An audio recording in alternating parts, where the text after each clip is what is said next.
respected guests, fellow industrial engineers, officers, members of the PI of UAE chapters, good evening. 1 year ago, a vision was set into motion. A group of passionate, forward-thinking Filipino industrial engineers headed by our very own president and the core team and the UAE PII bodies. Their goal is to build sanctuary for professional growth, an inspiration for continuous improvement, a community that feels like home away from home. Today, we stand here celebrating our first anniversary.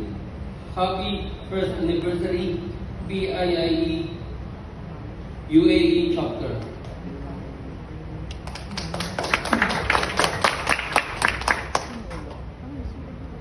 Reaching this 1 year milestone is not a small achievement.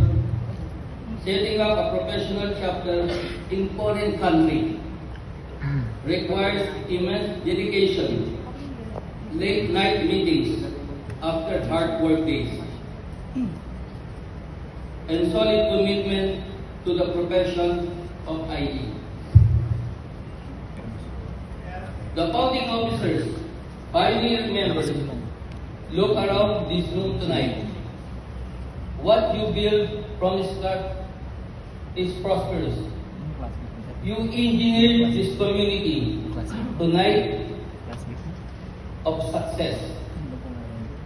A truly blessed years of realization finally unlocked to celebrate a remarkable historical stage of our organization.